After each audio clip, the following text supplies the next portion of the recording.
Pessoal, boa noite a todos. Sejam todos muito, mas muito mesmo bem-vindos. Para mim é uma satisfação inenarrável retornar aqui à casa do administrador.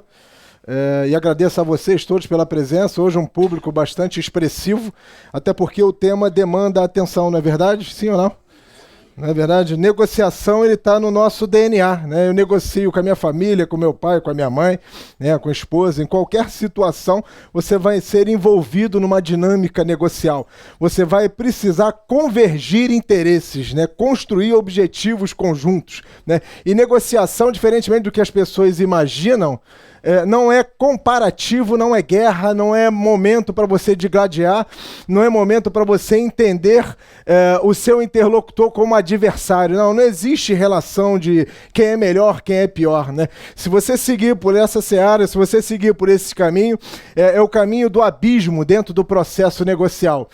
Negociação, convergência de interesse, casamento de interesse, construção de objetivos recíprocos, mútuos, alguma coisa que vai te levar a obter, né, do outro aquilo que você se interessou e vice-versa, né? A inteligência negocial, ela se estabelece à medida que eu consigo estudar com bastante riqueza de detalhe, estudar com bastante meticulosidade quais são os interesses, quais são as motivações, não só minhas, como também do outro. E algumas técnicas de persuasão. Persuasão é algo inerente ao processo negocial. Ratifica ou não essa informação? Não? Persuasão? Você não precisa de persuasão? Precisa, isso, exatamente. À medida que eu não desenvolvo esse recurso comunicacional, eu me coloco numa desvantagem no processo negocial. Ratifica ou não essa informação? Não é verdade? Não basta estudar, eu preciso desenvolver a minha capacidade de oratória, me comunicar bem, né, desenvolver interesse, desenvolver o objetivo do outro, fazer com que o outro entenda que ele está fazendo também uma boa negociação, porque do contrário eu vou estar privilegiando o meu ego, o meu narcisismo, e certamente eu não vou estabelecer uma boa negociação pelo prisma temporal de longo prazo, né? Eu preciso entender que a negociação ela não termina no momento que eu fecho o acordo, muito pelo contrário, ela vai se perenizar à medida que eu consiga transmitir para o outro aquela sensação de satisfação. Qual é a satisfação? Poxa, valeu para mim, valeu para você, né? É o benefício mútuo, é a reciprocidade. E algumas técnicas de persuasão, que é essa habilidade de convencimento, de demonstrar para o outro o quão beneficiário ele vai ser, no sentido de se despojar ao processo negocial. Reciprocidade, a gente acabou de falar isso, eu reforço agora. Quando tem reciprocidade, quando tem mutualidade, gera persuasão automática. O que eu quero dizer com isso? Né? Você faz por mim, eu vou fazer por você. Né? Já gera aquele sentimento de troca, de que a contrapartida tem que acontecer. É igual quando você pensa em network, rede de relacionamentos, não é verdade? Não, esse é o ponto de partida, é o cultivo da rede de relacionamentos. Para que eu possa fazer uso dessa rede de relacionamento, ou seja, me beneficiar desse relacionamento, eu preciso desenvolver, eu preciso cultivar para, no momento adequado, oportuno, eu fazer bom uso, né, dessa minha contrapartida. Então a reciprocidade, você faz por mim, eu vou oportunamente também fazer por você. Coerência, quando você tem coerência de propósito, coerência argumentativa e, sobretudo, coerência de postura. Isso vai fazer com que você consiga uma ressonância positiva sobre si, no sentido de cada vez mais se revestir de credibilidade. Você passa a ser uma pessoa crível, uma pessoa confiável. Então, se você tem coerência na sua fala e nos seus atos, nas suas ações, você também, instintivamente, está gerando sobre si o elemento da reciprocidade através da coerência dos seus atos, dos seus comportamentos. Não, vocês não acham que é nocivo você confiar, né? Você se deixar persuadir por alguém que não tem uma argumentação que seja sólida? Alguém que vai te oferecer algo que você não está 100% convencido de que é a melhor solução? Você se deixaria levar?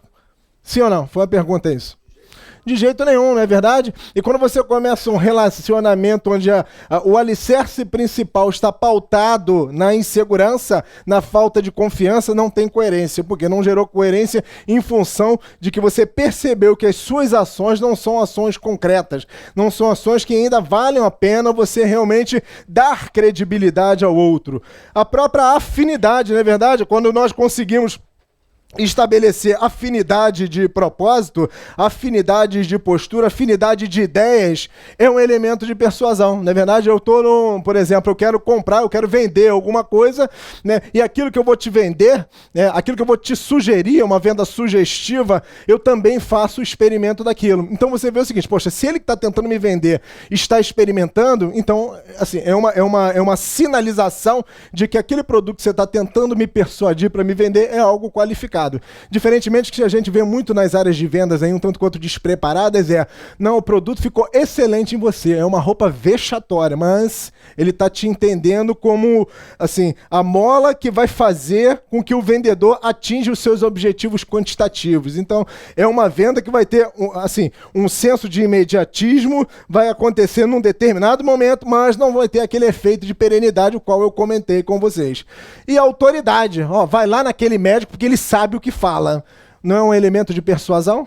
Não é verdade? Ou seja, já é um especialista, já é uma notoriedade reconhecida no mercado pelo seu nome, pela conquista técnica, pelo nome que ele conseguiu estabelecer, as pessoas já o reconhecem por isso, então a persuasão é automática. Não, se ele está chancelando é porque vale a pena. Então é um elemento também de persuasão que através da autoridade, pelo nome que você conseguiu estabelecer, que você conseguiu tornar como referência no mercado, te leva ao elemento da reciprocidade, fica muito mais fácil, muito mais fluido, né, o processo negocial. E o rapport, já sabem o que é rapport? Sintonia, sincronismo total de pensamento, né?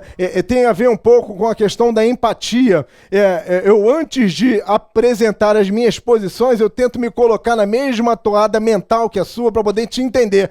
E à medida que eu te escuto, à medida que eu te ouço, sobretudo, as tuas posições, a tua forma de pensar, né, o teu posicionamento, qual seria a tua reação, fica muito mais fácil, né, de eu me moldar e a gente com isso estabelecer essa ressonância, esse sincronismo, e o processo ele fica totalmente facilitado.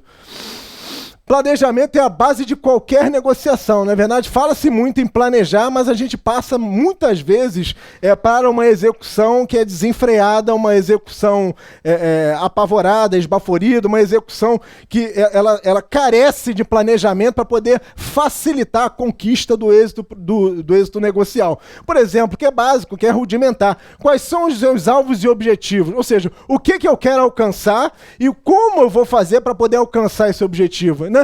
Eu vejo muitos compradores e vendedores entrar numa dinâmica negocial sem estar minimamente preparado, né? Aquela chamada fase da clarificação, ou seja, eu preciso clarificar quais são os objetivos, quais são as motivações, qual é o nível da pessoa que vem negociar comigo, ou seja, são informações assim imprescindíveis que eu não posso simplesmente negligenciar no processo de planejamento de uma abordagem negocial.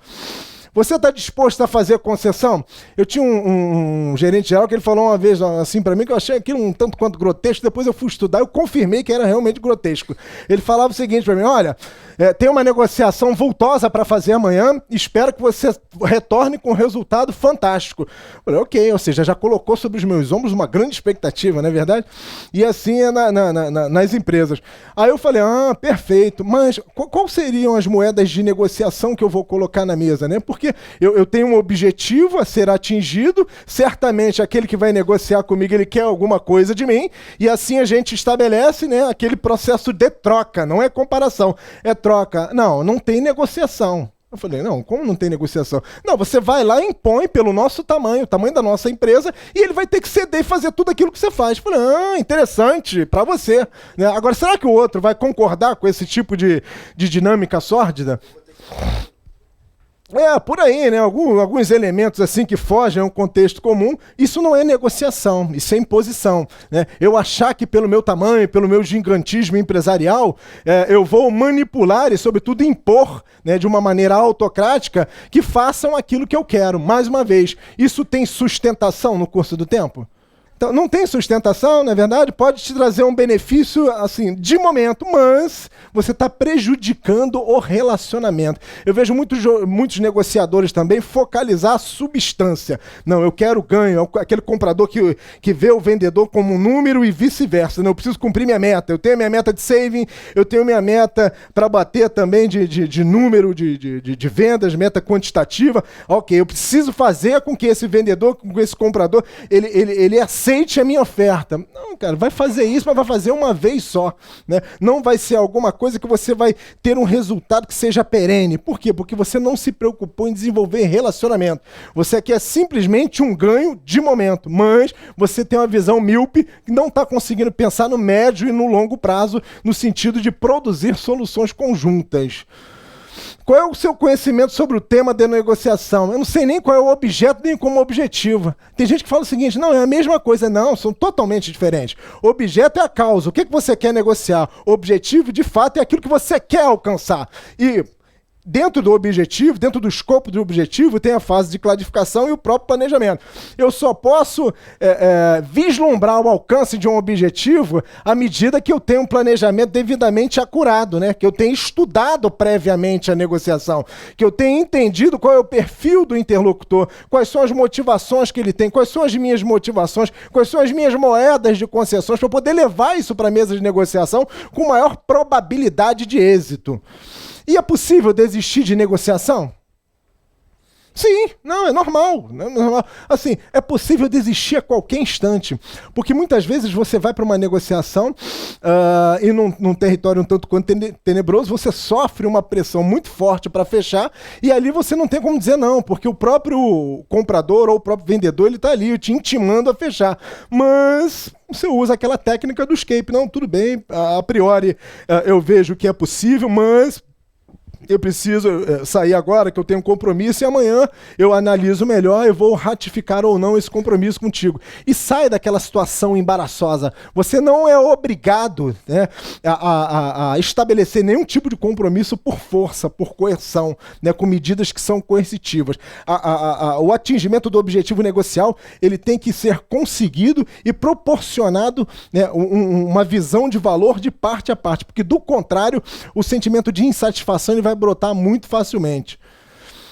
Enfrentando uma negociação, mais uma vez, negociação não é guerra, não veja o seu interlocutor, né, o seu fornecedor, o seu comprador, como aquele que precisa ser vencido, né, aquele que é o seu adversário, aquele que é o seu oponente. Não, não é nada disso.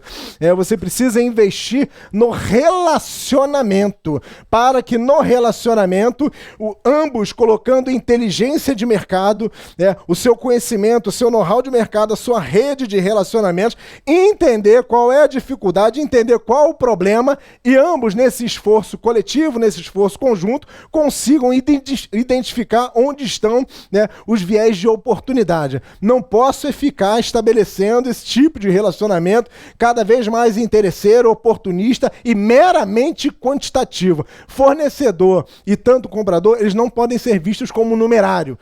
Você vende para ele, ok, atingi a minha meta, acabou a relação ali. Mais uma vez dizendo e reforçando, o relacionamento ele tem que ser cultivado e, sobretudo, perpetuado, né? Que com certeza os resultados serão mais sustentáveis. Não serão resultados que você vai verificar que ele vai ter maior magnificência, ou seja, vai ser muito mais robusto. Por quê? Não é uma coisa pontual, é uma coisa que foi construída para poder ser pulverizada ao longo do tempo.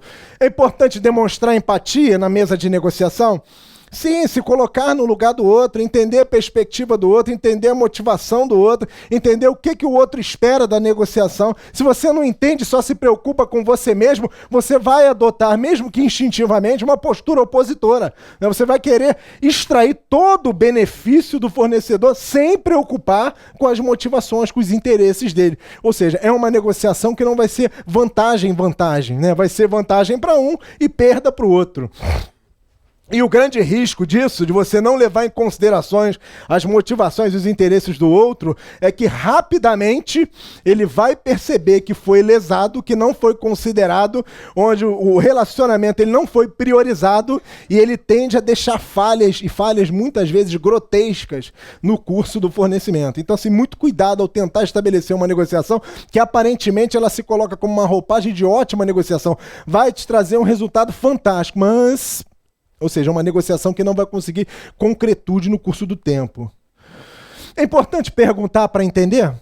Obviamente que sim, né? Eu não posso ficar dando um lance. Negociação, ela tem base, tem fulcro técnico. Ela não é barganha. Existe uma grande diferença. Barganha é feira, limonada, são essas coisas. Agora, negociação é quando você estuda o assunto, né? Você vai lá nas nuances, você vai trabalhar com estratégia. Estratégia é a alma do negócio em qualquer lugar. Isso não foge na negociação, né? Então eu tenho que perguntar, né? Falar muito mais, não, falar menos, perdão, e ouvir muito mais, para você entender exatamente qual é a estratégia argumentativa do outro, para poder se posicionar, até onde ele está disposto a conceder, qual é o nível de interesse dele no processo. Tudo isso, uma vez muito bem mapeado, vai te permitir uma estratégia de combate, né, e ataque muito melhor, com maior nível de proficuidade.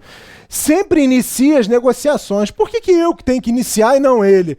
Porque quando você inicia, você dá o tom da negociação. Não é verdade? Ou seja, você traz para a tua zona de domínio, a tua zona de conforto, você vai dando ali todos os caminhos e conduzindo, manejando a negociação de acordo com os teus próprios interesses. Vejam, não é que você vai desconsiderar o interesse do outro, mas se você puder trazer o processo para a sua condução, isso é muito melhor. Negociar sempre por escrito. Mais uma vez, palavras o vento leva. Não é verdade? O jogo de bicho diz isso, não é verdade? Vale o que está escrito, né? Ele pode sair da sala e, como eu falei, é justo, é legítimo. Ele simplesmente fala, olha, eu não quero mais mandar um WhatsApp, um telefonema e falar, olha, aquela negociação a gente pensou melhor, analisamos melhor a nossa estrutura de custo e, infelizmente, aquilo que nós havíamos acordado não vai dar para manter. Agora, é importante, ao negociar, não sair comemorando antes do tempo. É importante que exista aí a formalização, né? Aquela proposta que foi concebida, que foi trabalhada no universo verbal, ela precisa ter concretude de ação documental, porque do contrário, ela não tem valor nenhum e pode ser revogada por qualquer uma das partes a qualquer tempo. É importante se manter frio, não é verdade? Pô, mas eu não sou assim, eu sou um cara acolhedor, eu gosto de estar com a galera, aquela coisa. Sim, mas negociação você tem um objetivo muito claro a ser atingido. Não, então é importante. Até a própria expressão facial, você não pode dar inclinações de que você vai concordar se você está gostando ou não da oferta. De repente você já chegou no teu target, no teu objetivo pessoal, mas você vai revelar toda aquela tua cara de satisfação para ele? Não. Né? Ou seja, você pode inclusive explorar um pouco mais, né? Você poder, assim, ao oferir mais benefícios, mantenha uma postura glacial, formal, cordial, porém respeitosa, mas sempre privilegiando os seus próprios interesses. E é importante, isso também ajuda, você estar no seu próprio terreno. Eu vejo muitas pessoas falarem o seguinte, não, nós vamos lá na casa do fornecedor, lá na matriz do fornecedor, e a gente negocia lá. Cara, cuidado com isso. Você vai lá, certamente eles vão colocar várias pessoas numa sala para pressionar você a fazer um acordo que não vai ser tão satisfatório como você gostaria. Então, assim, traz para a tua zona de conforto, traz para a tua zona de domínio, onde você se sinta um pouco mais confortável, mais fortalecido, para você conduzir e dar as cartas, né, dar o tom da dinâmica negocial. Isso é extremamente importante. E o fornecedor, né, ou o comprador, ou o próprio vendedor, ele precisa entender isso. E você precisa liderar o assunto, né? Não se deixe liderar, né? Assuma, você precisa capitanear o assunto para poder, com isso, direcionar e chegar mais facilmente onde você quer.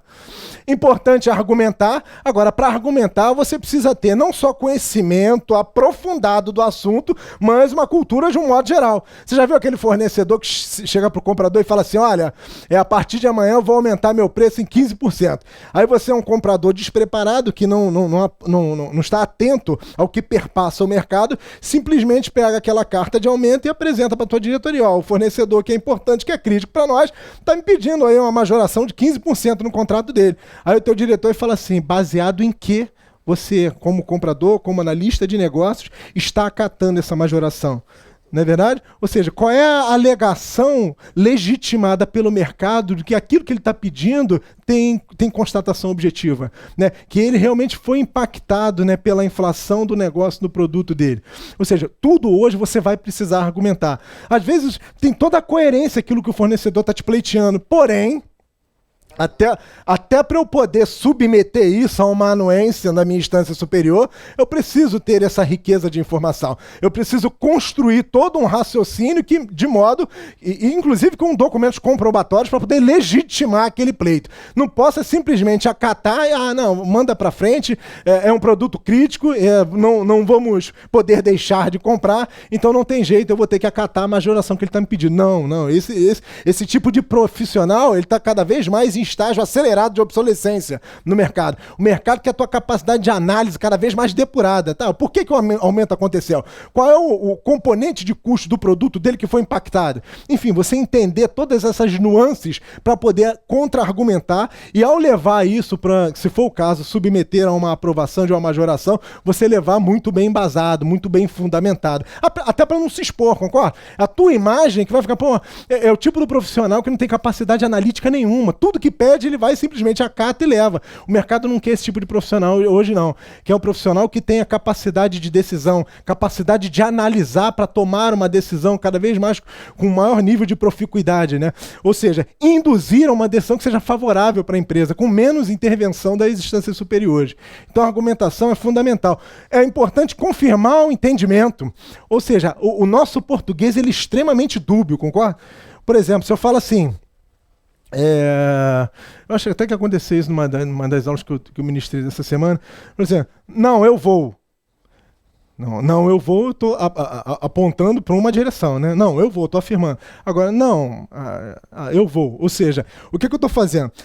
Uma vírgula que mude na interpretação, né? Eu preciso estar atento que isso influencia assim, de uma maneira colossal aquilo que eu estou querendo dizer, aquilo que eu estou querendo transmitir. Então eu preciso entender, confirmar se tudo aquilo que eu estou falando, se tudo aquilo que eu estou transmitindo está no nível de entendimento que eu espero que o meu interlocutor entenda, né? Uma coisa é eu transmitir, uma coisa é eu me certificar que ele entendeu, né? Então a importância dessa habilidade comunicacional de você falar e se tornar didático e compreensível, né, aos ouvidos do outro, isso é importantíssimo numa negociação. Que às vezes você sai com aquele ímpeto celebrativo, né, celebrando, né, se vangloriando de que fez uma excelente negociação, só que você entendeu e transmitiu uma coisa e o teu receptor, ele entendeu outra totalmente diferente. Isso pode levar a deturpações assim, grotescas da mensagem e acabar gerando perda de tempo e improdutividade na dinâmica negocial. Seja um bom ouvinte, né? É importante ouvir, né? Eu tenho 2 ouvidos, uma boca, mas a gente tem a mania de falar muito mais nem escutar de menos. E escutar é diferente de ouvir, né? É escutar com o ouvido muito bem depurado, querendo entender as nuances, as mensagens subliminares que o teu interlocutor, o teu receptor, ele está querendo dizer para você. Às vezes a mensagem não é tão direta e só os inteligentes vão conseguir perceber as nuances, os meandros da argumentação. Então, assim, é importante ouvir e ouvir com cuidado, né, para você planejar a resposta adequadamente. Um outro defeito que a gente tem, né, e eu vejo muito no mercado em termos de dinâmica negocial, é você querer dar o tom, né, e quando estabelece essa negociação, essa comunicação com o teu receptor, você simplesmente ouve, mas não escuta. Ou seja, quando você ouve, mas não escuta, você não está prestando atenção. Você já sabe o que vai responder. Você acha que está perdendo tempo e está só dando um pouquinho de atenção para o cara poder se comunicar contigo. Isso é errado. Você precisa ouvir o outro, até para poder entender os anseios, as expectativas, as motivações e verificar se realmente a tua comunicação está chegando adequadamente aos ouvidos dele. Então, ouvir é importantíssimo. E saia da guerra por preço, né? Tanto para comprador como para vendedor. Hoje você precisa entender o seguinte, o significado da percepção de valor, né? Vale mais a pena você pagar um pouco mais caro, mas ter um benefício perpetuado no curso do contrato. Concorda ou não com isso? Não é verdade? Às vezes você está pagando um preço muito baixo, muito aviltado, porém vai te causar um problema magnânimo, mas você acha, pela tua visão míope, pela tua visão retrógrada, que está fazendo um excelente negócio. Lê do engano.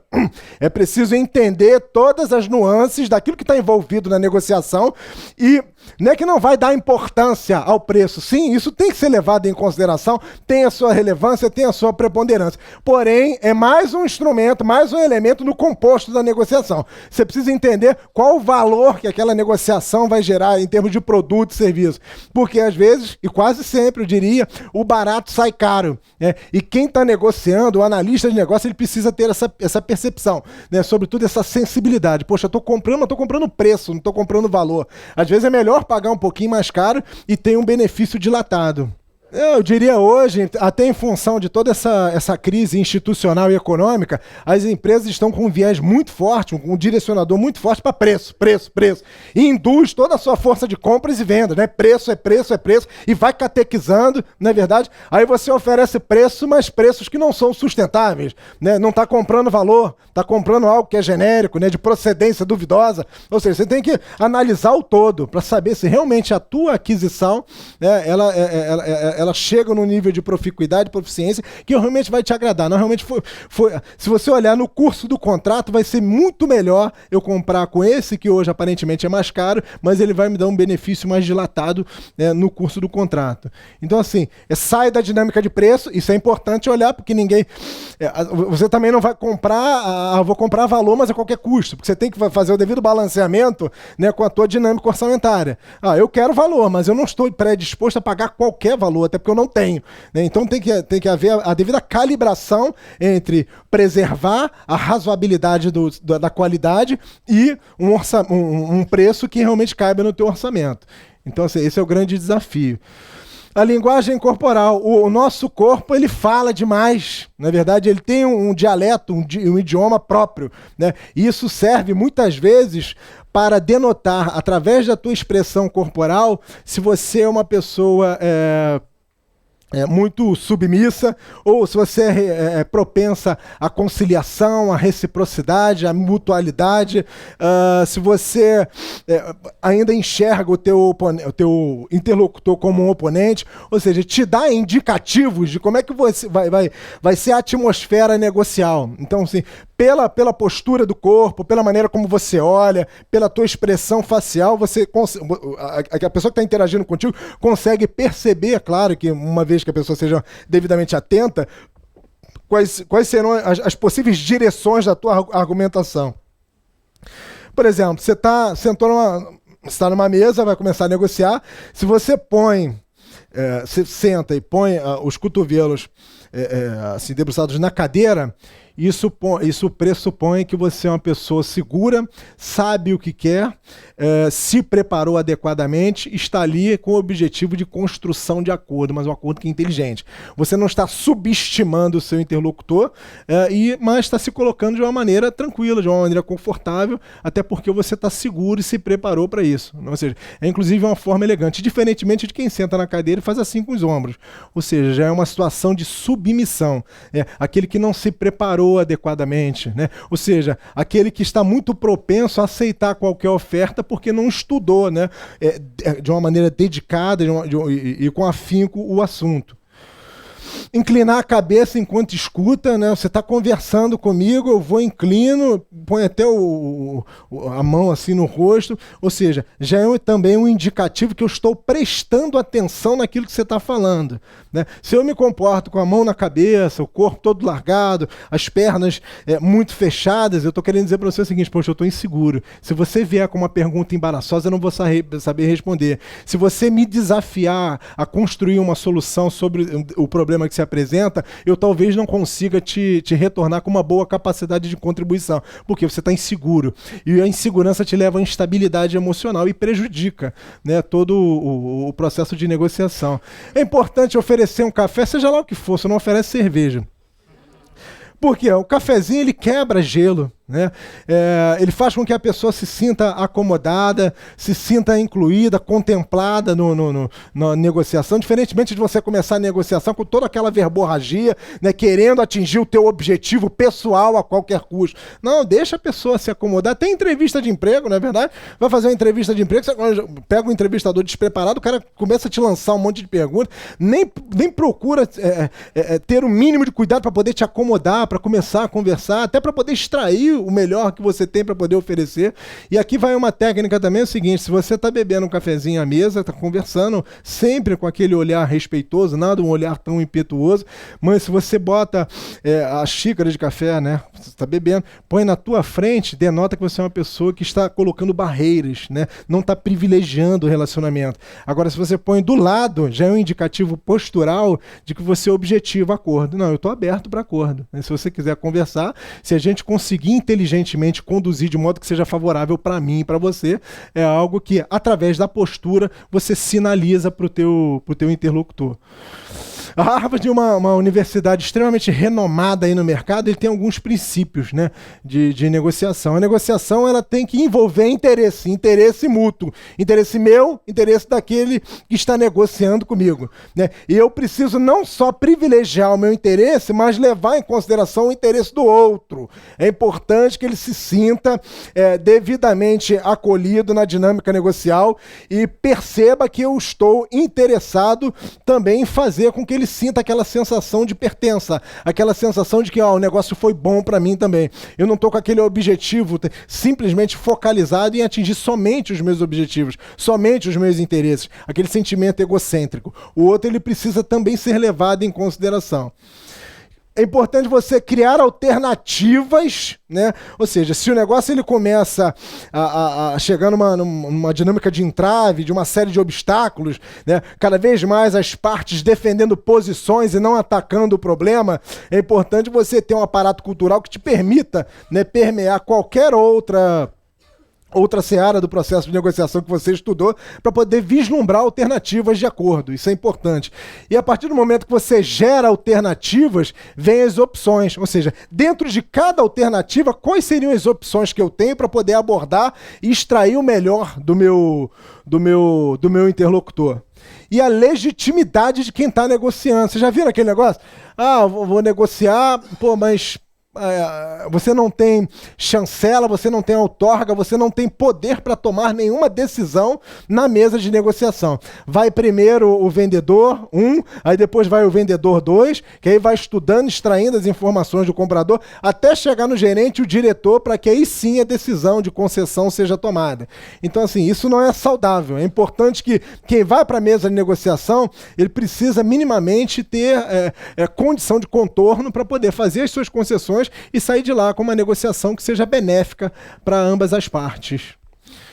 Alguns também, compromisso, né? Você precisa ter o compromisso de entregar o teu melhor, né? Se interessando pelo outro e preservando aqueles teus objetivos que não são reveláveis. Quando a gente fala de moeda de concessão, é aquilo que, para mim, se eu fizer a concessão, né, se eu estabelecer o compromisso de concessão, aquilo para mim não vai fazer muita falta. Mas, no processo de negociação, eu não posso simplesmente te dar de bandeja, te dar muito facilmente. Tudo que eu entregar a você, eu vou te pedir uma contrapartida. Ok, você quer o meu passador de slides? Não, tudo bem, perfeito.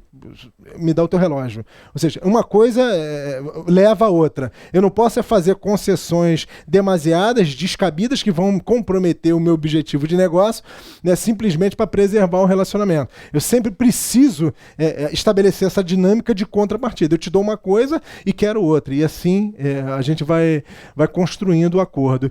Relacionamento é a base de tudo, né? Mais uma vez, você não pode enxergar aquele que vai negociar com você como um adversário, como um oponente, aquele que simplesmente você precisa vencer. Eu vejo muitas pessoas falando isso, eu ganhei a negociação. Tudo bem, cara. Se você ganhou e alguém perdeu, o êxito negocial ele não foi atingido, concorda ou não? Sim ou não? Isso foi uma pergunta. Não é verdade? Todo mundo tem que sair ganhando, ou pelo menos com aquela sensação. Quando você consegue um resultado muito substancioso e o outro sai com aquela expressão facial tristonha, né? Ou seja, puxa, fiz uma negociação que cometi um deslize, ele se aproveitou disso e não levou em consideração os meus interesses, os meus objetivos. Pode ter certeza que você vai ter problema no curso da tua contratação. Por quê? Porque ele não vai conseguir sustentar isso, né? É algo que ele fez e muitos fornecedores fazem dumping, né? Ou seja, ele quer porque quer a tua carteira e te oferece um preço muito abaixo de mercado, onde o preço não se sustenta. Mas para ele é interessante manter isso. Agora, para quem está comprando é temerário, concorda? Ou seja, comprar de um fornecedor que você já tem o parâmetro base de preço no mercado e sabe que aquilo que ele está te oferecendo não se sustenta. Ele está fazendo simplesmente para poder conquistar a tua carteira. É temerário, é o tipo da estratégia um tanto quanto míope. E, mais uma vez, a questão da comunicação. Você precisa se fazer entender dentro dessa dinâmica negocial. Se eu não consigo estabelecer uma comunicação que seja clara, que seja límpida, né, que seja muito bem planejada, de modo que eu consiga perceber e, sobretudo, me certificar de que o outro compreendeu efetivamente todo o esboço negocial que foi desenvolvido entre mim e ele, tem alguma coisa de errada. Né? E, mas, tem gente que quer se desvencilhar do problema, você fala assim, você entendeu? Tá claro? Sim, tá claro. Não, tá claro não. Quando vem com esse tipo de resposta, assim, muito direta, mas sem solidez, sem concretude, aperta um pouco mais, né? Desenvolve um pouco mais a argumentação. Por quê? Porque o fato dele estar aceitando, né, de uma maneira muito facilmente aquilo que você está colocando, pode te representar um problema no curtíssimo prazo. Então, muito cuidado em relação a isso. Nunca prometa aquilo que você não pode cumprir. Tanto comprador como vendedor. Comprador, por exemplo, não, vou te oferecer um desconto X. Não. Você pode ter certeza, eu vou estender a tua garantia, ainda te faz pagar por isso.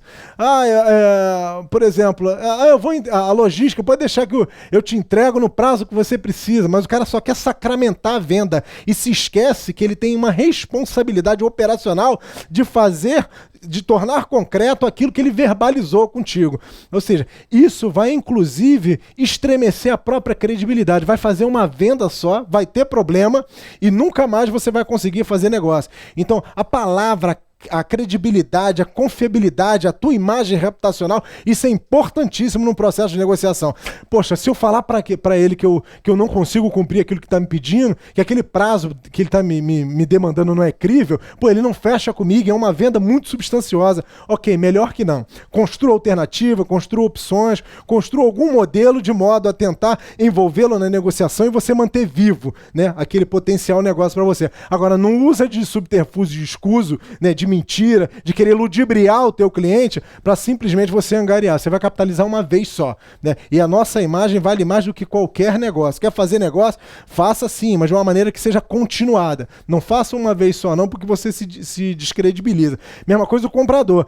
Chega nesse preço aqui que eu te pago à vista. Não, você tem a chancela, você tem a anuência da área financeira para poder realmente chancelar e te dar essa tranquilidade para você fazer antecipação de pagamento. Então são coisas que tudo está dentro do planejamento negocial. Tudo eu preciso envolver as demais áreas funcionais para poder me dar a sustentação necessária para eu entrar na negociação com uma base bem sólida.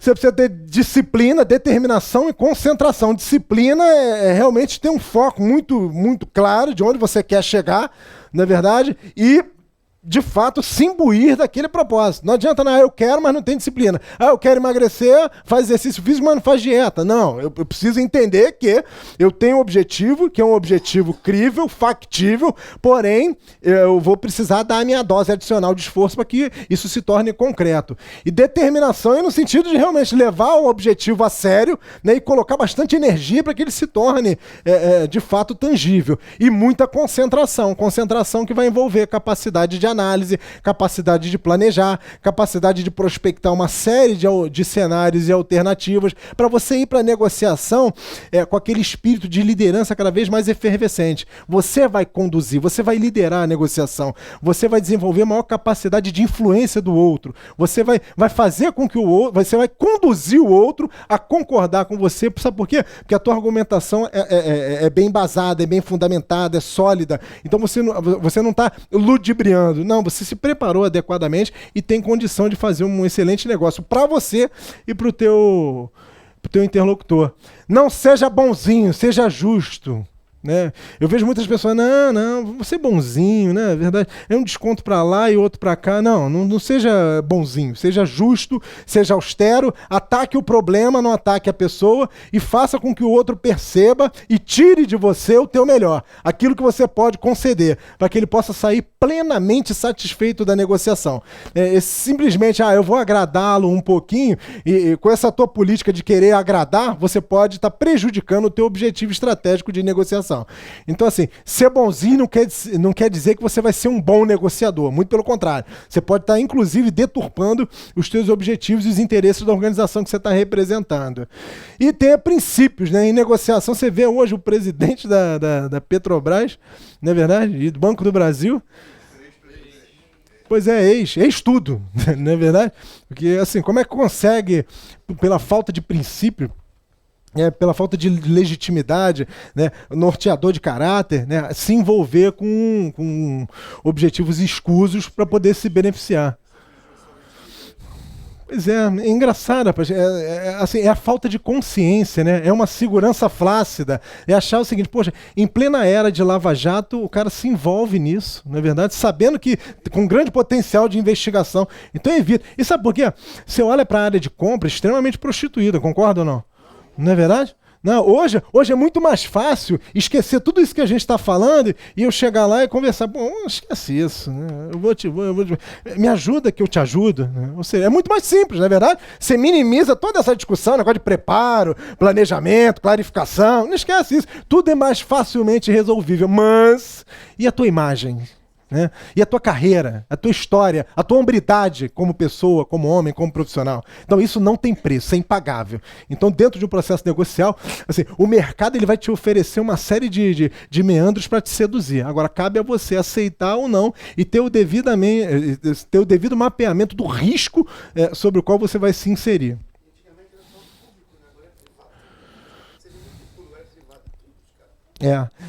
O pior de tudo, seu nome é?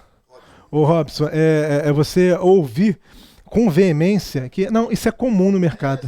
O problema é o senso comum. Aquilo que era uma exceção à regra, aquilo que era sórdido, mas era feito de uma maneira cada vez mais latente para que não seja descoberto, hoje virou senso comum de mercado.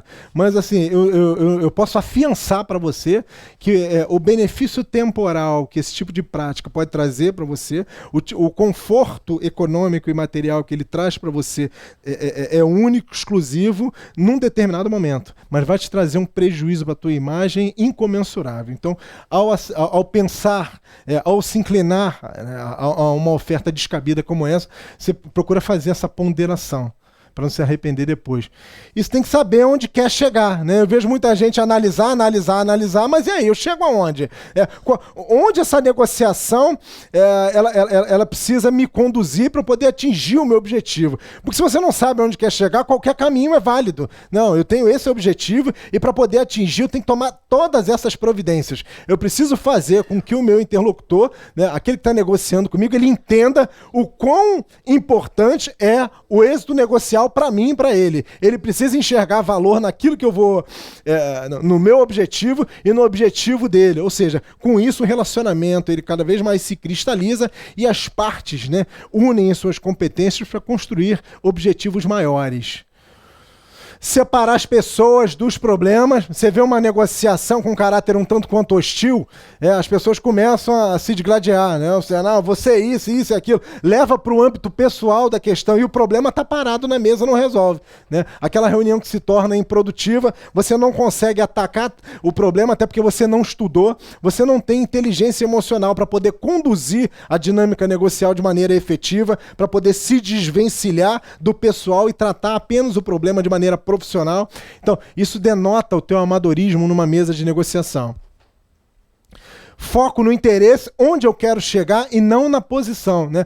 Quando começa a negociação, você tem uma posição, o comprador tem uma posição, o vendedor tem uma. Ok, mas se ficar simplesmente cada um reforçando as suas próprias posições, você não vai atingir o êxito negocial nunca. Porque ele defende aquilo que ele acha que é correto e justo, você vai defender aquilo que você acha que também é correto e justo. Mas é importante que ambos se desvencilhem das suas próprias verdades e focalizem a sua atenção no problema que precisa ser resolvido, né? Colocando inteligência de parte a parte de modo que esse problema seja resolvido e proporcione benefício mútuo. Desenvolva opções de ganhos mútuos, né? Ganho mútuo nesse sentido de reciprocidade.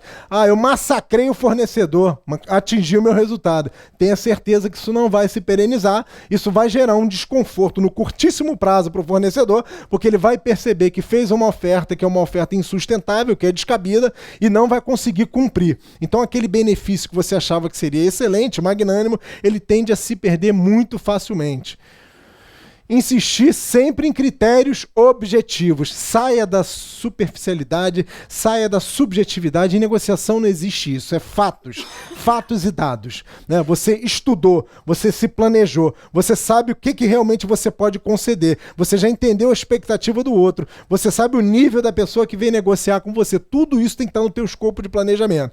E sempre expurgando essas nuances subjetivas, porque em negociação não tem achismo. Não, você precisa ter a base sólida de conhecimento para poder questionar, conduzir e induzir a pessoa ao conhecimento.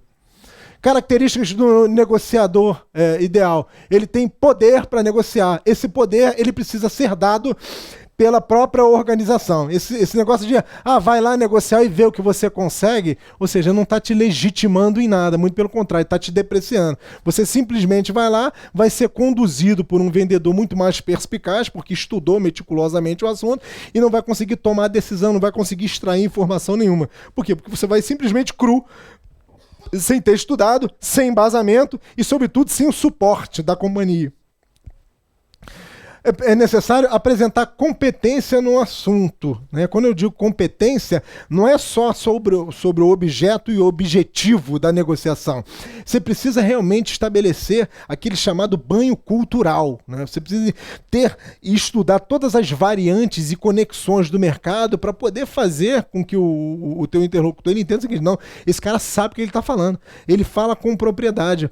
É muito nítido que ele estudou todo o processo. E mais, ele não estudou só o processo, ele estudou o que o mercado está dizendo, né? Toda a influência que o mercado pode oferecer no objeto de contratação. Então, assim, é necessário você demonstrar competência. Vejam que a atribuição de um negociador, ele sai um pouco do foco do preço, e você entendendo todas essas variáveis mercadológicas, isso vai te dar maior condição de você oportunizar bons negócios. Saber escutar mais do que falar, a gente já até comentou sobre isso, e aqui eu reforço a importância. Fala-se muito em oratória, né? Oratória é importante, saber falar com desenvoltura, com grande propriedade e segurança, mas você precisa também saber escutar, né? E numa dinâmica negocial, você desenvolvendo essa capacidade de observação e essa escutatória, isso é imprescindível, né? Para você pegar o calcanhar de Aquiles daquilo que o teu interlocutor não está revelando muito diretamente para você. Você vai ter maior perspicácia da negociação para poder explorar, para poder extrair aquilo que ele não está querendo revelar, aquilo que está oculto. Então é preciso você saber escutar para montar uma linha de estratégia de abordagem muito maior, muito mais eficaz. E sempre com muita capacidade de análise, fazendo correlações de cenários, correlações de dados, né, para poder o quê? Desenvolver maior e melhor estratégia argumentativa. Vai por esse caminho. Não, mas se eu for por esse caminho, eu tenho esse outro aspecto. Como é que a gente faz para bloquear isso? Gera alternativa, e através da geração de alternativa você gera também opções para tornar a sua negociação mais densa, mais robusta. Algumas características do negociador ideal. Tem que ter credibilidade naquilo que fala, naquilo que ele costuma agir, que toma como providência de atitude. Ou seja, as coisas precisam estar muito bem alinhadas. Não tem coisa mais desagradável do que a pessoa prometer alguma coisa e não cumprir, né? Se você começa a entrar naquela seara da falta de crédito, né? Da falta de credibilidade. As pessoas, aquilo que você fala já não é mais escutado, é só ouvido e ponto. Então, assim, a tua imagem está sendo deturpada pelo teu posicionamento insatisfatório. Você precisa ser paciente e intolerante, né? Ou seja, a paciência é o tipo da competência emocional que a gente sabe que precisa desenvolver, mas nem sempre eu tenho o devido cuidado e, sobretudo, o despojamento e a disciplina de realmente ter uma paciência, uma inteligência emocional mais bem trabalhada, né? Ou seja, você receber uma pergunta, uma resposta, seja que for, de uma maneira atravessada, aquilo que vai realmente soar pesado no teu âmago e você não responder emocionalmente, você simplesmente trabalhar essa informação e conduzir de uma maneira serena, tenaz, para poder atingir o teu objetivo. Quando você começa a colocar muita emoção, até no sentido de intimidar a pessoa que está negociando com você, pode ter certeza que você vai focalizar a pessoa e não o problema, e sai da reunião sem uma resolução satisfatória. Agora, você ter coragem para assumir riscos, só que riscos que sejam calculados, né? A organização ela me dá uma certa chancela, então se eu reduzir, ponto. Não. Se não tiver sido devidamente ponderado, calculado o risco, você pode desencadear em prejuízos assim colossais para a sua organização. Então, avalie o potencial do risco, avalie o estrago que esse risco pode trazer, uma vez que você faça uma concessão, que é uma concessão descabida, fora de hora, né, simplesmente para produzir o acordo. O acordo ele tem que ser produzido com inteligência. Não dá para produzir acordo a qualquer maneira. Eu fechei o acordo, perfeito, mas você está acumulando e trazendo para si um grande prejuízo. É vantagem isso? Não. Não, é melhor que não faça o acordo. Mas, antes de exaurir essa possibilidade, você precisa realmente entender que, olha, de fato não tem jeito. É o tipo da negociação que, se a gente continuar por esses contornos, ela não vai me proporcionar benefício nenhum. Então você acaba desistindo. E saber o momento de decidir, não é verdade? Tem gente que, eu vou explorar ao máximo porque eu sei que ele vai conseguir me dar um desconto maior. Aí eu te pergunto, com base em que você fala isso? Não estudou o assunto, não avaliou como é que foi feita a precificação do teu fornecedor, como é que você pode afirmar que ele tem maior condição de concessão para você? Então, assim, tem preços, como eu falei, tem preços que você consegue chegar no nível de estrangulamento do fornecedor. Então, assim, quando você entende quais são os componentes da estrutura de custo dele, você próprio precifica a oferta do fornecedor e sabe qual é o momento certo de parar. Não dá para apertar um pouco mais para tentar obter um benefício maior de desconto. Não para, porque se ele te fizer essa concessão por força de pressão, ele vai te trazer um prejuízo. Então, tem que saber o momento de parar e decidir. Tem que ser firme sempre, assertivo, né? Não é grosso, não é rude, não é bronco, não. É conduzir, privilegiando sempre a resolução do problema, né? O atingimento do objetivo seu e você constatando que o outro também está saindo com esse nível mínimo de satisfação. Sempre com foco na solução. E tem que ser amistoso, né? Na verdade, tem gente que... Eu vejo muito comprador rude se achando acima do bem e do mal. Não, aqui quem vai comprar sou eu, então ele tem que fazer aquilo que eu quero. Não tem relação de subordinação e proeminência. Ninguém é superior. Pelo contrário, as partes têm um processo, têm um nível de interesse mútuo. Você quer o que o outro tem, o outro quer o que você tem. Então vocês vão construir toda essa conformidade, esse acordo, para que seja satisfatório para um e para o outro. Não é simplesmente você achar, pelo fato de eu estar comprando, isso me confere proeminência, me confere um pouco mais de poder. Não tem poder. O poder você vai estabelecer através da tua postura, né, da tua inteligência, do teu preparo, do teu planejamento para uma negociação. Simplesmente achar que está comprando, isso vai te conferir poder, vai te dar um pouco de chancela nesse aspecto. Assim, é o tipo do posicionamento totalmente errático. E sempre criativo, porque, assim... É desagradável você terminar uma negociação sem chegar num ponto de consenso, não é verdade? Faltou inteligência de parte a parte. Tá difícil, ok. Mas o que vocês fizeram para tentar descortinar, para tentar revelar, né, uma saída, de modo que o acordo ele fosse produzido? Então, assim, simplesmente desistir sem exaurir o potencial da negociação é um tanto quanto cômodo.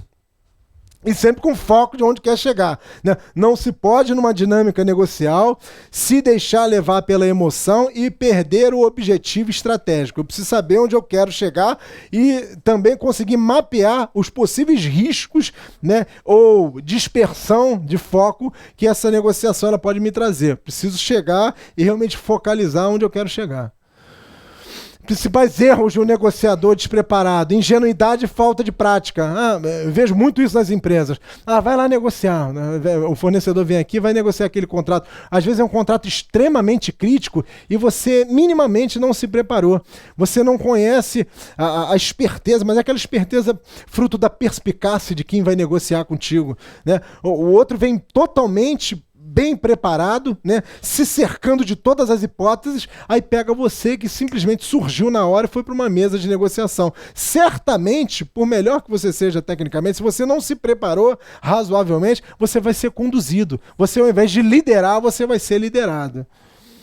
Ignorar o outro, aí a arrogância, a prepotência, né, a falsa proeminência, isso acaba estabelecendo, né? Você não leva em consideração o que o outro está falando. Você dita as regras de uma maneira impositiva, desrespeitosa, né, descortês. Isso é péssimo para a negociação. Sabe por quê? Porque você está minimizando o ser humano que está negociando contigo. Ele vai começar a perceber o seguinte: poxa, nada que eu falo é levado em consideração. Nem olhar nos meus olhos, né, ele está querendo fazer. Então, assim, você se sente totalmente desprestigiado e se desinteressa pela negociação. Usar de táticas sujas, por exemplo, na hora do almoço você põe o fornecedor que fica um pouquinho aqui na sala e a gente já volta para conversar. Ou seja, aí você deixa o cara lá torrando, aí meio-dia, 1 hora, a fome cresce, o nível de irritação também. Ou seja, é o tipo da persuasão sórdida. O que é a persuasão sórdida? Você vai levar o cara a fazer um acordo contigo por força de uma pressão que você vai mexer em situações estruturais dele como pessoa, situações fisiológicas, mexer com a fome, mexer com a vontade de ir no banheiro. Ah, não pode ir no banheiro. Ah, não pode almoçar agora, e deixa o cara preso numa redoma. Isso é uma estratégia que, assim, transcende toda a capacidade de entendimento sobre o que é amadorismo, né? Você tem que negociar de maneira correta, de maneira inteligente, de maneira planejada, de maneira onde você pode identificar uma série de oportunidades. Aí sim você vai potencializar, você vai capitalizar isso. Então evita esse tipo de estratégia sórdida. E desrespeitar o outro, né? Tem gente que entra com cargo numa mesa de negociação. Não, eu aqui sou gerente, você é um mero vendedorzinho. Pelo amor de Deus, na verdade, educação se traz de casa, né? Ou seja, vem com a educação, vem com a tua formação, vem com o teu preparo a respeito do assunto, aí sim você faz uma abordagem. Isso independe de cargo, concordam? Não precisa de cargo, né? Você consegue colocar a sua proeminência intelectual através da tua postura. Você é uma pessoa que se preparou, que foi buscar cultura, que estudou meticulosamente o assunto. Então, quando você vai para uma abordagem negocial, você vai devidamente preparado, né, à prova de qualquer pergunta, de qualquer resposta. Então, assim, não precisa de cargo, né? O cargo ele é uma consequência. Tudo é medida como você comporta. Você tem que se comportar como líder. E líder não necessariamente de pessoas, mas líder daquele processo que você está negociando. Tem que entender o seguinte: uma grande monta financeira de um processo da minha empresa está sob a minha condução. Então aquilo deve ser negociado com todo carinho, com toda atenção e, sobretudo, com todo profissionalismo. Você não se preparar para impasses. Às vezes você planeja muito bem a tua negociação, e aquela negociação, assim, você vai de um início ou não, planejei, vai acontecer isso. Bobagem, na verdade. Todo planejamento ele é passível de uma...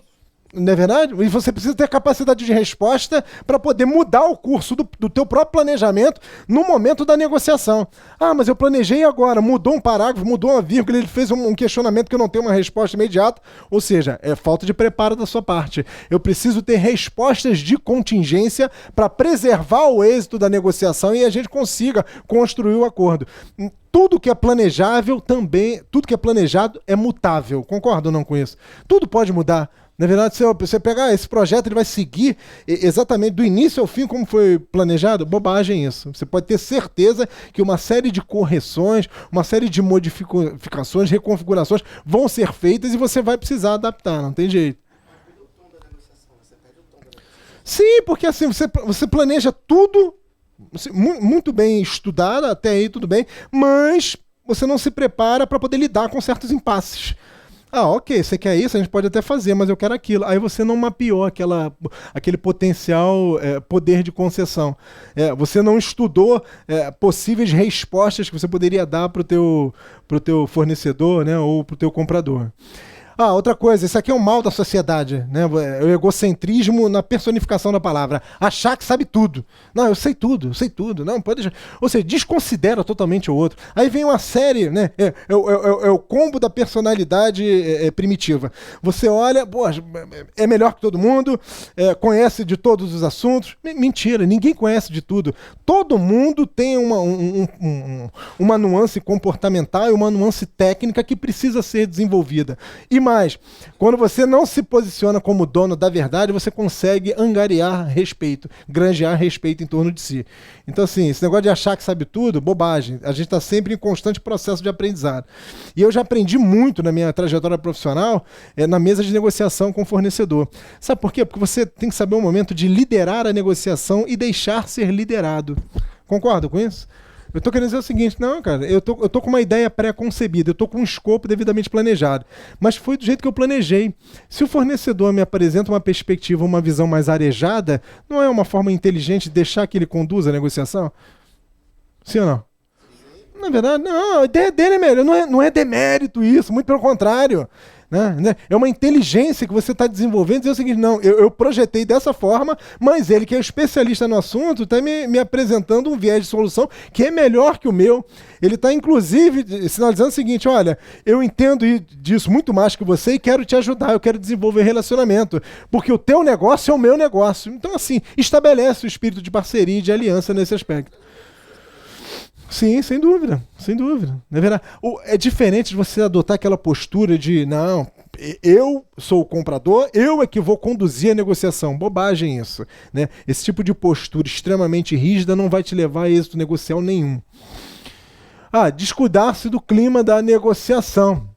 É importante ter um clima amistoso, um clima afável, um clima cortês, um clima respeitoso, fazer com que as pessoas se sintam muito bem acolhidas. Isso facilita o processo de exploração do objeto negocial. Concorda ou não com isso? Não é verdade? Você, quando é bem acolhido, quando é bem recebido, quando é bem acomodado, você não se sente mais à vontade, né? Você simplesmente expurga toda a carga emocional que está diante de você daquele processo, né? Ego, vaidade, tudo isso fica expurgado. Você fica ali de corpo e alma, né? Objetivando a construção de uma solução para você e para quem está negociando contigo. Então, estabelecer um clima de negociação devidamente acolhedor, isso oferece proficuidade à negociação.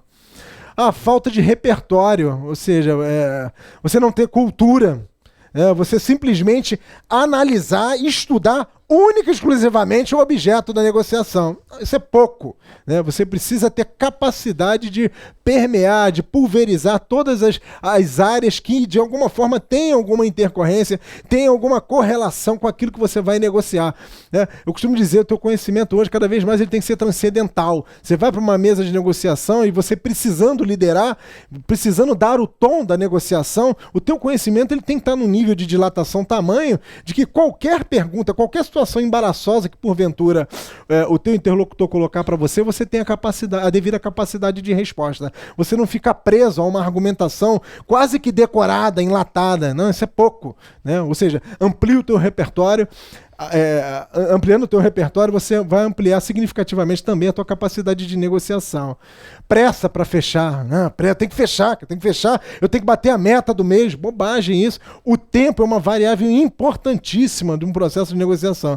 Quando você trabalha com planejamento e faz o bom uso do tempo, você vai ver qual é o nível de interesse do outro e o tempo vai te levar a uma negociação, uma conquista de êxito negocial mais satisfatória. Então, agora, você deixa, por exemplo, o teu estoque acabar, ou está naquela pressa de bater uma meta que você não conseguiu simplesmente descortinar durante todo o mês. Vai fazer um bom negócio? Não, vai fazer um negócio e vai fazer o negócio, mas é um negócio limitado que você poderia oportunizar e capitalizar muito mais benefícios para você. Então, na medida do possível, isso é uma variável importantíssima, use sempre o tempo a seu favor. Não ter moedas de concessão. Isso é um erro também muito grotesco. Como eu comentei, e agora eu também reforço, você precisa saber o que eu posso levar para a mesa de negociação e que potencialmente gera o interesse daquele que vem negociar comigo. simplesmente ir para a mesa de negociação, impor condições para o fornecedor, isso não é negociação, isso é imposição. O outro vai perceber e vai te descredibilizar. O processo negocial não se estabelece. Né? Você quer uma coisa dele, ele quer algo de você, e você sabe o que você pode revelar, o que você pode conceder, e ele também. À medida que você não tem nada para ofertar, né? Ou seja, você está prejudicando o potencial êxito da tua negociação. E a própria desatenção com o planejamento, desatenção com a postura, desatenção com o comportamento, desatenção com a tua própria educação. Né? Tem gente que se ancora na empresa e se esquece que você hoje está na organização, amanhã você pode não estar. Na verdade, tem gente que acha o seguinte: não, o fornecedor tem que fazer aquilo que eu quero. Fornecedor para mim é adversário, fornecedor para mim é oponente. Só que assim, muito cuidado com esse tipo de postura, que amanhã é o fornecedor que vai te ajudar a te recolocar no mercado de trabalho. Então assim, pressione, né? Busque o objetivo da tua organização, mas respeite o fornecedor. Construa com ele uma relação em bases sólidas para que as melhores soluções possam ser vislumbradas conjuntamente, de modo que você fique satisfeito e proporcione satisfação no outro também. Perguntas? Podem perguntar, não tem problema não. Por favor. Boa noite, meu nome é Robson. Você falou em dumping aí, né? E a questão de preço. Né? O que a gente pode fazer para claramente lutar contra o dumping? Né? Porque o dumping é uma coisa realmente baixa, né? Quer dizer, é avassaladora. Né? O cara chega e vai, às vezes, até com um fornecimento de produto igual e tal, mas ele vai com a certeza de que vai pegar e lá na frente ele vai dar o jeito dele. E aí você perdeu a negociação, entre aspas, no caso, você perdeu ali a negociação que eu digo, você perdeu ali o objetivo negocial. Exatamente. Você foi excluído ali, o cara contratou outra pessoa. Existe um conceito muito contemporâneo de mercado chamado compras sustentáveis, onde a competência do comprador ela chega num nível que assim, você não pode simplesmente receber a oferta sem analisar profundamente a oferta do fornecedor para saber se aquilo é cabível, se aquilo é factível de ser alcançado. Então, quando você pega uma oferta que aparentemente te apresenta um preço extremamente convidativo, né, que converge com o objetivo que a organização te passou para você poder oferir saving, e você não analisa, né, os meandros, né, as nuances daquela precificação para saber se aquilo tem sustentabilidade ou não, o comprador está sendo irresponsável. Ele não trabalha com o conceito de procurement sustentável. Ele objetiva o foco somente em preço. Ele precisa entender que se eu comprar sem analisar por uma oferta que aparentemente converge com os meus anseios, eu posso estar comprando um grande pepino, um grande problema, que no curso da contratação certamente eu vou trazer um problema para a empresa. Ou seja, é custo da mudança, é custo de envolver novamente o corpo de compras no processo, enfim, não é um benefício que vai perdurar, muito pelo contrário, né? É um benefício revestido de um problema, e cabe ao comprador, não digo nem comprador, desculpa até o termo, eu sempre falo isso nas aulas, comprador para mim é um termo extremamente pejorativo. Você é um grande analista de negócios, e você precisa entender que uma oferta muito baixa não significa um excelente negócio. Então você tem que entender a estrutura de custos e como é que aquilo foi precificado. E assim, na postura de fornecedor, você acha válido a gente passar por esse processo de dumping, né? Porque acontece isso comigo bastante, de eu perder mesmo. E eu chegar lá no comprador, no analista, e chegar e daqui a uns 3, 4 meses, mostrar para ele, tá vendo aí, ó, olha agora o problema e tal, agora o cara botou. Você acha essa uma postura legal? Você acha que isso é válido? Ou de repente eu vou estar acuando cada vez mais o comprador? Assim, não recomendo categoricamente se inclinar à postura de fazer dumping. Como eu falei, é uma oferta comercial que você vai apresentar ao mercado que não tem sustentação, certo? Eu vou ganhar uma concorrência, eu vou oferecer meu preço lá no chão. Tudo bem, pode até ganhar, mas vai te dar um problema. O problema de imagem que vai trazer para a tua empresa é muito maior. Pois é, mas aí qual é a base disso? É você cada vez mais investir no relacionamento.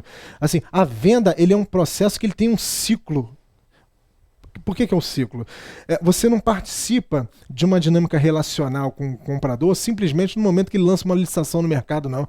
Isso é trabalhado bem antes, né? Você fazer contato, você mostrar para ele um panorama de mercado, você gradativamente construir credibilidade, porque ele, nesse processo até instintivo, ele já vai cada vez mais perceber que você é uma pessoa crível, uma pessoa de confiança, uma pessoa bem intencionada na construção da solução e vai se inclinar a te dar alguma predileção no processo. Mas é uma predileção que tem base técnica, né? Ou seja, se você só se apresenta... É igual deputado, né? Na verdade, época de eleição, o que mais aparece, na verdade, é igual a época de licitação. Você não pode aparecer na frente do comprador simplesmente quando ele vai lançar algo, uma concorrência no mercado, né? São providências antecipatórias. Eu tenho que investir no relacionamento, porque à medida que eu conquisto a confiança desse agente de suprimentos, ele certamente vai trabalhar melhor comigo as oportunidades internas que surgem dentro da organização. Então, trabalhando com relacionamento, né? Uma aproximação que busca o entrosamento, você vai perceber uma série de oportunidades e uma inclinação forte do comprador no sentido, inclusive, de te ajudar, né? Vai ter um horizonte de oportunidade cada vez mais potencialmente próspero. Por que isso? Porque assim, você desenvolver um relacionamento, ele vai começar a te dar mais e mais informações. Aí você trabalha aquilo comercialmente, atuando, né, de uma maneira muito, muito simétrica como um grande parceiro de negócios. Tá claro? Perguntas? Caso fornecedor único. Você recebe aquela comunicação, você depende daquela matéria-prima, produto que esse fornecedor te oferece. Você está até homologando outros fornecedores, mas até agora não obteve resultado. Como proceder? Não, esse é o grande problema da criticidade, mas concordo que é uma vulnerabilidade por negligência do comprador? Assim, eu preciso vislumbrar alternativas de fornecimento. Lembra que a gente falou aqui de alternativa? Ah, ok, perfeito. Ah, ele é crítico, eu preciso desse fornecedor. Sim, se você não tomar uma providência de reavaliar processo, se você não tomar uma providência de prospectar novos fornecedores para o teu vendor list, você vai continuar sempre dependente, operacionalmente falando, desse fornecedor. Então, assim, você não pode se colocar nessa posição de acatar a arbitrariedade do fornecedor. Isso tem que ter um prazo de validade. E as organizações hoje cada vez cobram mais. Não, sim, perfeito. 15%, é 10%, é 20%, cada hora tem uma majoração diferente. Os CEOs têm falado para a equipe de compra o seguinte: ok, até quando nós vamos ficar sendo vítimas dessa arbitrariedade do fornecedor? Então, assim, se não tá conseguindo desenvolver um fornecedor, que isso pode acontecer também, se junta com a área operacional, a área que demanda, desenvolve, muda processo, faz benchmark, investe no sentido de você desenvolver novas tecnologias para você poder se desvencilhar dessa arbitrariedade, dessa dinâmica cada vez mais sórdida e arrojada do mercado fornecedor. Então, assim, só um minutinho, por favor, já te passo a palavra. Então, existem mecanismos que o comprador ele não pode simplesmente ficar sentado na sua cadeirinha achando que, poxa, é o único fornecedor, então não tem jeito, eu vou acatar o aumento dele, ponto. Não, bobagem, né? Uma hora não, tenha certeza que se você não for cobrado pelo CEO da companhia, a auditoria vai fazer esse questionamento. Ah, ok, é o único. Por que é o único? Cara, você é um cara de procurement, vou até dar uma palestra sobre isso, se não me engano, em setembro, né? É uma evolução da área de compras. Compras 3 cotações, não esquece isso. Vai para mercado, vai interagir com o mercado, vai tentar desenvolver novas alternativas de fornecimento, vai fazer benchmarking, né? Vai trabalhar. Se não tem o mercado fornecedor muito ofertante, trabalhe internamente a solução. Se for o caso, primariza o processo. O que você não pode é ficar acatando, sabe, esse tipo de postura arbitrária, cada vez mais impetuosa e que vai trazer ônus para a organização. Ou seja, você está cada vez mais fragilizando o caixa da companhia pelo fato de não estar se colocando de uma maneira proativa no processo. E agora, complementando, agora respondendo pela perspectiva do fornecedor, do vendedor, é uma estratégia, eu diria, desinteligente e extremamente temerária. Sabe por quê? Toda hora você está ali apresentando um pleito. Por quê? Porque você se acha soberano no mercado, certo? Então toda hora você está ali apresentando. Você sabe que o teu cliente depende de você. Só que assim, nada é eterno. Nada é eterno. Em algum momento vai pegar um comprador perspicaz que vai sair do habitat natural dele, vai conversar com a área de processo, com a área operacional. Em conjunto eles vão desenvolver alguma alternativa que vai coibir, que vai combater esse tipo de prática anti-mercado. Acontece que isso é um caso real, tá? Isso é na empresa que eu trabalhava. é o principal produto, placa de Teflon, e por mais que você homologue outros fornecedores, tá? A matéria-prima que ele fornece, da resina fenólica, e a perda de produção, tá? Na produção é muito maior do que o aumento que ele pratica para você. Mas assim... Não, é complicado, é complicado. Não, é complicado, mas eu já vivenciei uma situação dessa por proteção governamental, porque é mais do que isso.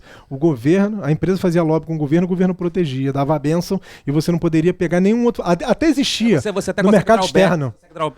Sim, até tem alternativa no mercado internacional, mas o cara está super protegido. Cara, quando tem esse tipo de nuances onde você não consegue resolver via mercado fornecedor, é olhar internamente. Se for o caso, primariza. Vai ter um custo. Aí tem que realizar todo um estudo de análise de viabilidade, né?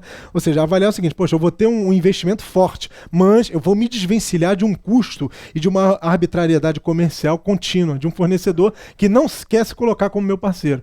Agora, voltando à questão do fornecedor, quando ele se posiciona dessa forma, é uma estratégia muito desinteligente. Mais uma vez, porque em algum momento alguém vai atentar para esse tipo de força, esse tipo de comportamento errado, alguém vai dar um basta nisso. E quando der um basta e perceberem que você em nenhum momento se colocou como parceiro, como aquele que quis entender o meu problema, negociar e resolver o problema de uma maneira amistosa, você perde totalmente a competitividade.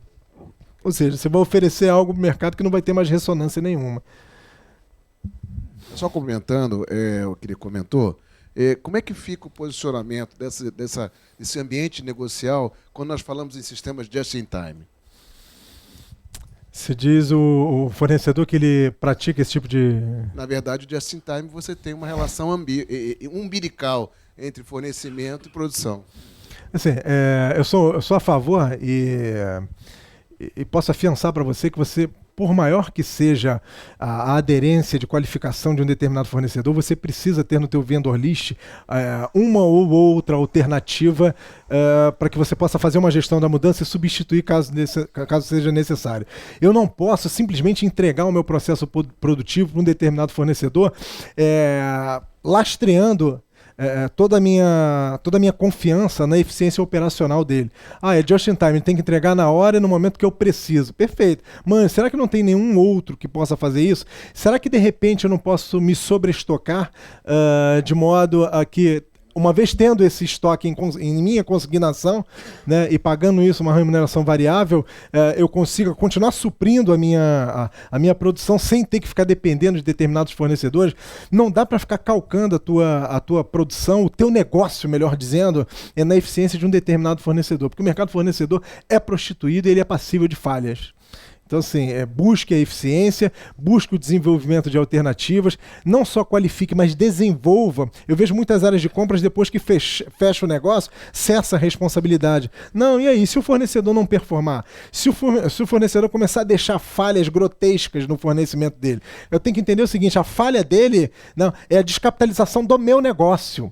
Então, assim, eu preciso ter um plano de contingência para, caso ele falhar, eu ter uma resposta adequada também just in time. Não posso depender de um determinado fornecedor. Eu tenho que ter no meu vendor list gente capacitada, qualificada e, sobretudo, desenvolvida para, numa situação de contingência, se for o caso, eu fazer a substituição imediata.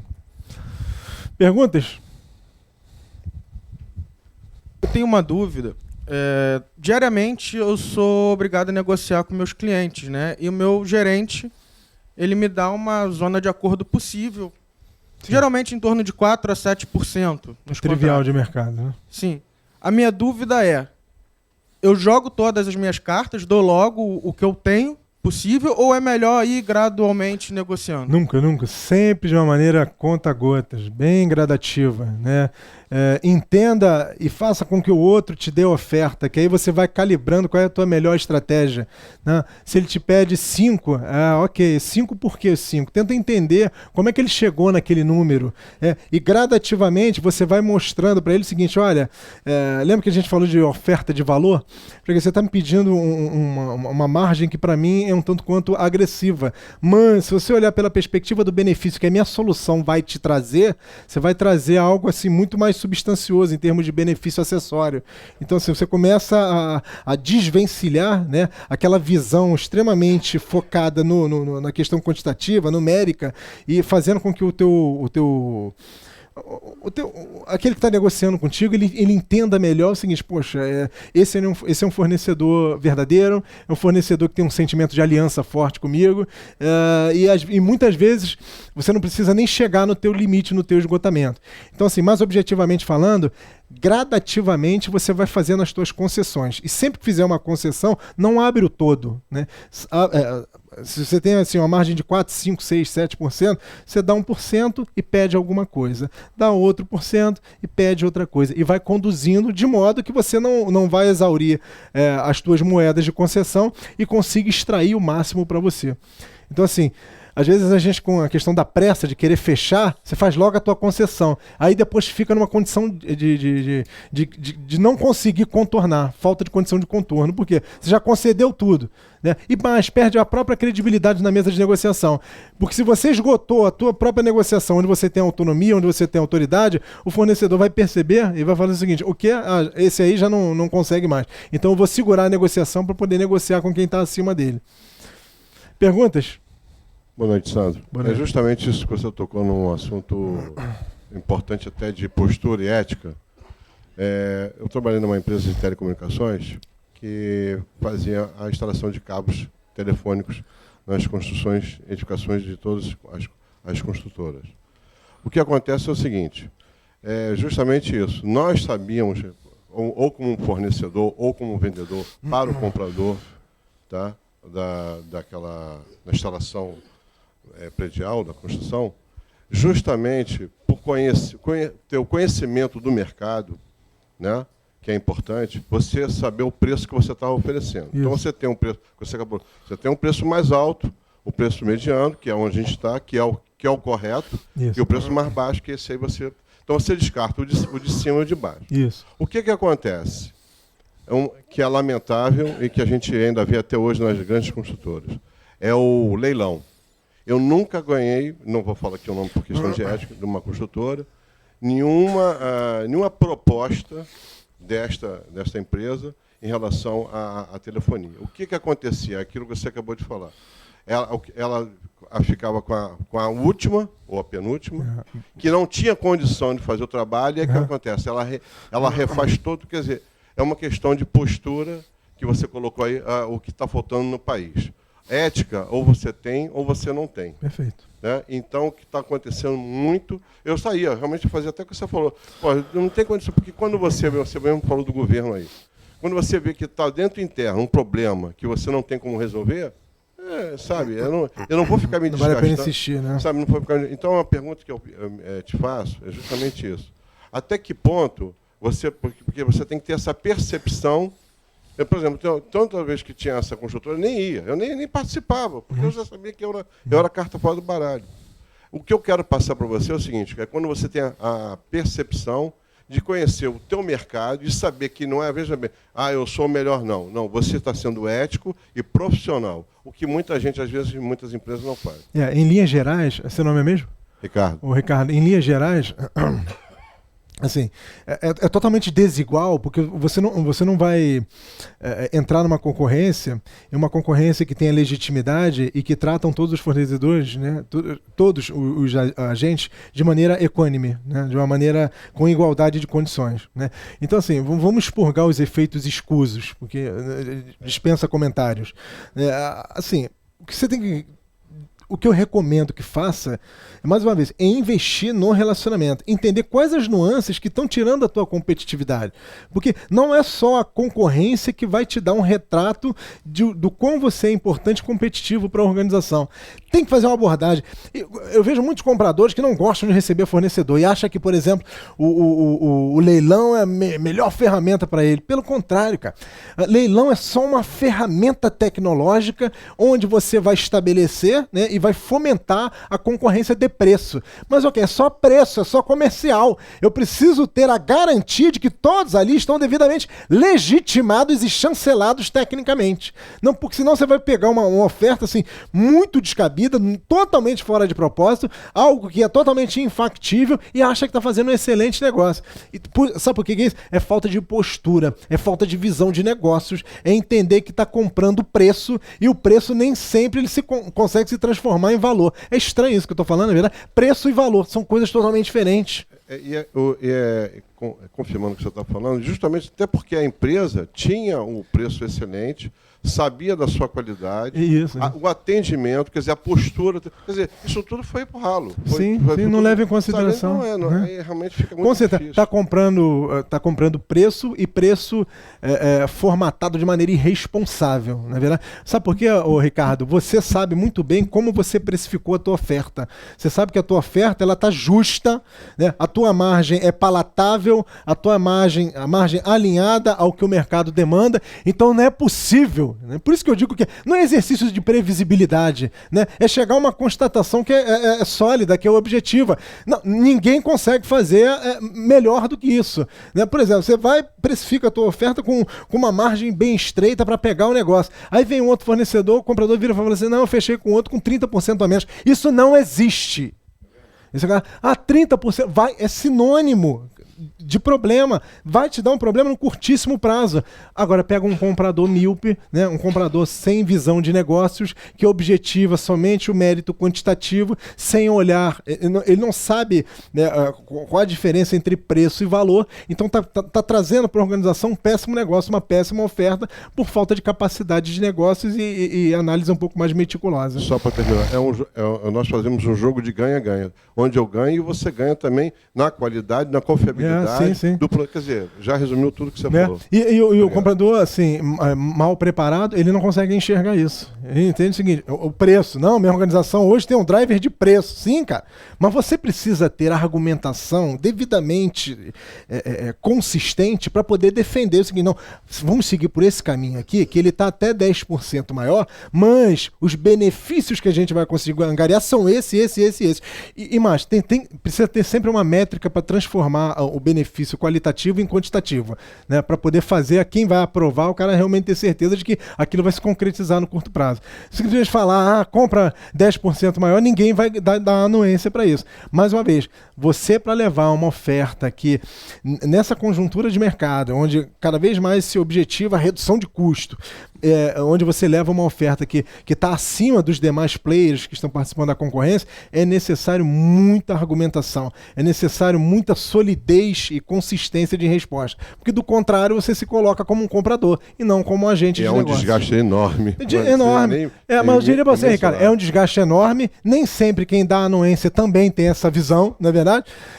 Mas é o tipo da coisa que assim, eu fico absolutamente tranquilo. Se você fez um processo devidamente lastreado com as melhores práticas de mercado, estudou toda a estrutura do fornecedor e sabe que a tua precificação é razoável, né? Está alinhada com o nível de coerência possível, assim, você sabe que está entrando na compra, pode até perder, mas você vai perder por subterfúgio, por efeitos que são escusos e que dispensam comentários.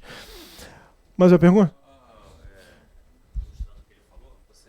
Fala aqui que está sendo transmitido. Só nesse caso, em cima do que ele falou, você então vai dar um tiro no próprio pé. Sim. Você vai arrumar um problema para você mesmo. Sim. Você vai deixar insatisfeito a pessoa que solicitou a compra, você vai gerar devolução, você vai gerar retrabalho. Um cascateamento de problema. Agora, não é um problema evitável? Sim. Totalmente evitável. Você, em cima de proposta, você faz planilha em cima dos itens de cada proposta recebida e você analisa o que você acha. Totalmente. Esse negócio de leilão, quem citou a questão do leilão? Acho que foi o Ricardo. Assim, eu já vi uma equipe de compras se dar muito mal por achar o seguinte, a leilão, eu vou trabalhar com web procurement, né, ou seja, compras eletrônicas, e sem trabalhar o aspecto antecipatório desse processo. Que a compra eletrônica é somente para poder operacionalizar dentro de uma plataforma. Só que é necessário um processo prévio de qualificação. Se o fornecedor não está preparado, ele pode até ganhar a oferta pelo ponto de vista comercial, mas vai te dar um grande problema no curso do contrato. Parecer técnico que você dá. Sim, porque você só segue, deve ser dessa forma. Só segue para leilão. Totalmente turva, que o cara não enxerga nada. Aí fica realmente muito difícil. É desigual. É desigual, sabe? Porque totalmente. A parte técnica vai para o espaço. É totalmente considerado. E chega a ser frustrante, né, Ricardo? Fala, meu amigo. Supondo que você está fazendo uma concorrência para um serviço, né?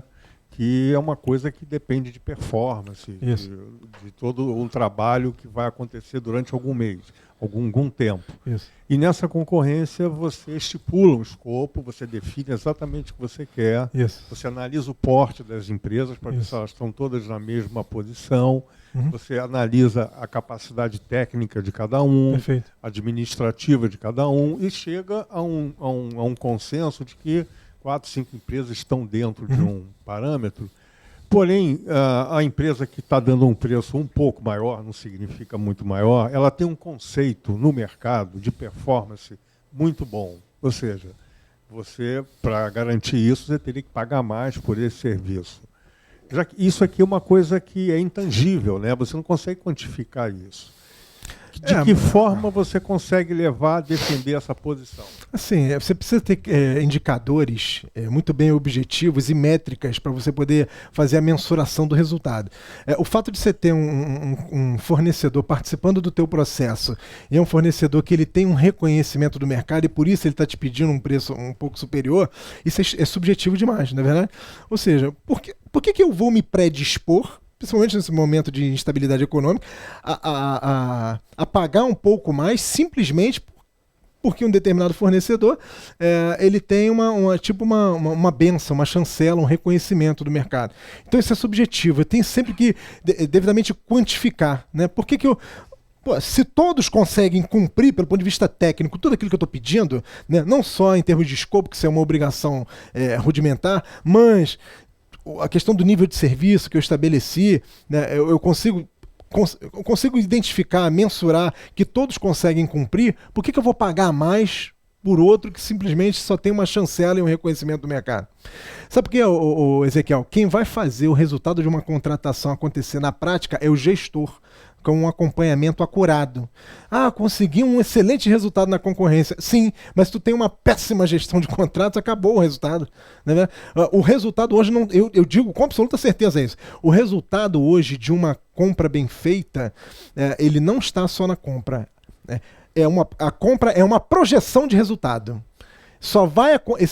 Esse resultado só vai se tornar tangível à medida que você tem uma gestão de contrato profissional, que saiba fazer um acompanhamento acurado e exigir do fornecedor tudo aquilo que ele prometeu no processo de concorrência.